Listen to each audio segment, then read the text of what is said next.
Hello దోస్తోం, welcome to Keerthi's web. ఈరోజు మెత్తళ్ళ ఫ్రై ఎలా తయారు చేసుకోవాలో చూపిస్తాను, చూసేయండి. దానికి ముందు మన ఛానల్ ఇంకెవరైతే సబ్స్క్రైబ్ చేసుకోలేదో వెంటనే వెళ్ళి సబ్స్క్రైబ్ చేసుకోండి. ముందుగా ఒక బౌల్ తీసుకొని అందులో మెత్తళ్ళు అయితే వేసుకొని పసుపు గల్లుప్పు వేసుకొని పులుసు పోయేంత వరకు అయితే క్లీన్ చేసుకోవాలండి. ఆ తర్వాత నీచు వాసన పోవడం కోసం కొంచెం కర్డ్ యాడ్ చేసుకొని మళ్ళీ దాన్ని మంచిగా అయితే క్లీన్ చేసి పక్కన పెట్టేసుకోవాలి. ఇప్పుడు మసాలాని అయితే ప్రిపేర్ చేసుకోవాలి. కొంచెం జీలకర్ర, అల్లం, చిన్నులపై ఒక పచ్చిమిర్చి, అర స్పూన్ మెంతులు వేసుకొని కచ్చాపచ్చాగా అయితే దంచుకోవాలి.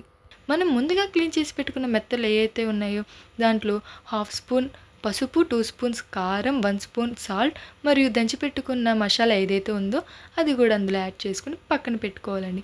ఇప్పుడు ఒక బాండీ పెట్టుకొని అందులో ఆయిల్ పోసుకొని ఆయిల్ హీట్ ఎక్కిన తర్వాత మనం మ్యాగ్నేట్ చేసి పెట్టుకున్న మెత్తలు ఏవైతే ఉన్నాయో అవి ఒక్కొక్కటిగా ఇందులో ఆయిల్ అయితే వేసుకొని ఫ్రై చేసుకుంటే చాలండి. చాలా ఈజీగా అయితే మెత్తల ఫ్రై అయితే ప్రిపేర్ అయిపోతుంది. మన ఛానల్ని ఫస్ట్ టైం ఎవరైతే చూస్తున్నారో వెంటనే వెళ్ళి సబ్స్క్రైబ్ చేసుకోండి. పక్కన బెల్ ఐకాన్ క్లిక్ చేయడం మర్చిపోవద్దు. Follow for more.